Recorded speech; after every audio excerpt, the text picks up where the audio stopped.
What's up, guys? Welcome to my channel. In today's video we got a 2011 Toyota Camry. Customer requested brake pad change only, doesn't want greasing. I don't know why. I told him I would grease it up, no charge. I'm something gonna be extra, but he doesn't want no grease because he said it collects dust. Anyways, you got a 14mm bolt back here. So to take out, you could use a ratchet. You don't have to have electric wrench here, just like that one. So what we're gonna do is we're gonna remove this bolt counterclockwise. So we're gonna go down, and this baby comes out. Beautiful tool right here. So we're just gonna be replacing the brake pads. We're gonna put this baby back over here. So a lot of people stress this too much. Simple job, don't make it too hard. You see this cable? It's gonna stretch, okay? Don't do that. We're gonna go back with our tool. We're gonna turn this baby counterclockwise one more time. There you go. And this guy should come off. Save both of the bolts here. The caliper should simply just come out just like that. We're gonna get our compress tool. We're gonna compress this piston. So these brake pads are down to minimum. We're gonna remove this. Okay.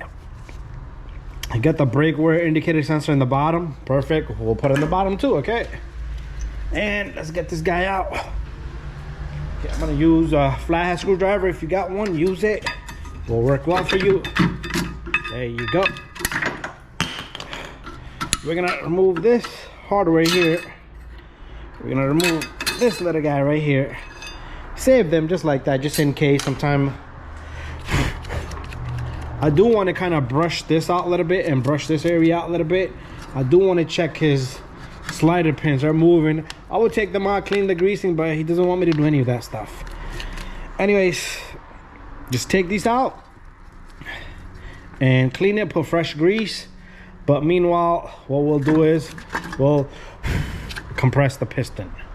A compress tool, if you're using a C-clamp, be careful with the line.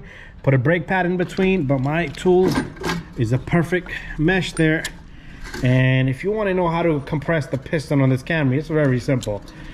Okay, and all you do is you squeeze. This is called a handheld grip tool. You can check this on Amazon, and just put in a handheld caliper compress tool that will come up. While this is on, you can also use a flathead screwdriver and push this piston back while it's in there, okay? But that's done. I'm gonna clean this up a little bit. You don't have to go crazy. If you got a wire brush, just brush this up. Just the corners there. Same thing in over there. I'm gonna get a little bit of parts cleaner. Be careful, use a mask. This brake dust. No good. Try to stay away from it. I'm gonna spray this down a little bit. Got myself a parts cleaner here.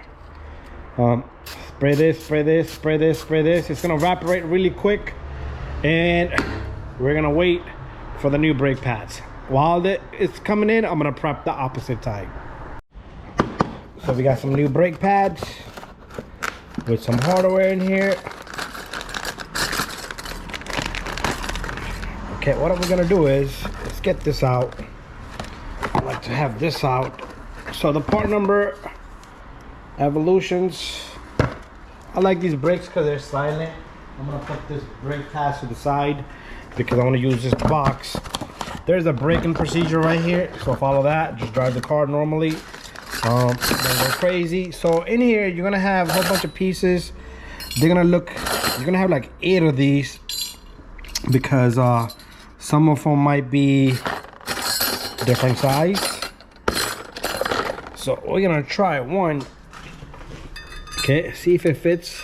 So these things, it shouldn't be too difficult to put these in because they fit directly in the center. Okay, and just squeeze in the middle. So the rotor shouldn't touch it at all times. So what I'm gonna do is get yourself a flathead screwdriver right in the middle. You do need to use this. Okay, so it's gonna sit flush side to side. And once you have that in, you should be good to go.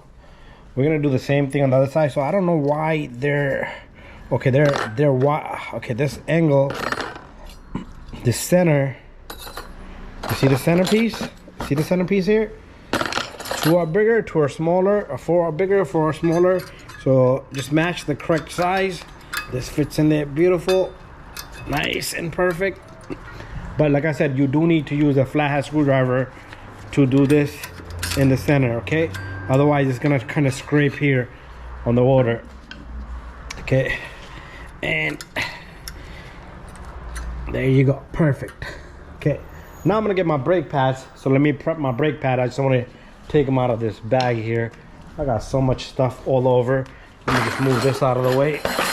There's a few more pieces that I need to show you guys. Come on, get out of this package. So there's 4 brake pads. They all look the same. There's nothing different in any of these brake pads. Okay, but however, inside this you got 4 of these pieces. Okay, so remember they was in the bottom. So if this brake pad goes like that, this one has to go over here. Okay, they click right on just like that. Okay, and this smacks right in. You shouldn't have to force the brake pad in. If you're forcing the brake pad in, so this sound is normal. If you pull this brake pad back a bit, there won't be any sound. So you're only getting sound from there, okay? So same thing, this pad is gonna go in the back end just like that. And so you wanna put this in the bottom. So this, if you put it this way, it's the wrong way, okay? Just make sure you get, I've seen that. I've seen this edge on the inside is hitting the rotor immediately. And that's wrong, okay? Let's get this guy in. Should be easy to get these in. Shouldn't be so difficult. There you go, perfect. Time for us, put a little bit of greasing here, a little bit of greasing here, a little bit of greasing underneath on the pad, on the tips here. So not over here, nothing on this surface. Okay, the reason why you want to do that is that way your brake pad can move in freely, in and out. A little bit. If you want to put greasing here and here, it's fine. But then this goes back on, and this pin, I'm doing this with one hand. If I could do this with one hand, you guys can do this with 2 hands. Perfect. We're gonna take the bolt. I'm gonna go get my power tool from the other side. So that's in. I'm gonna grab this little guy. So like I said, if I could do this with one hand, you guys can do this with 2 hands. So let me get my power tools next. So just lock both of these bolts up. If you got the torque specs, torque it. Okay, so clockwise now. There you go. I'm gonna snug it a bit. And there you go. Bada bing, bada boom. Everything is nicely well done. Same thing on the other side. Use your hardwares. And this is perfect. So thank you for watching this video. Once you're done, complete both sides, everything is on, and you got your wheels on, bring the car down, and you have to pump the brake pedal several times, 4 to 5 times before you start. That should retract this piston back. If you don't do that, you start it up, put it in reverse, car is just gonna roll out till you get quick pumps. That has happened to me. Car wouldn't stop, okay? So make sure you do that. So thank you for watching my video. Don't forget to subscribe, share, and like. See you guys in the next video.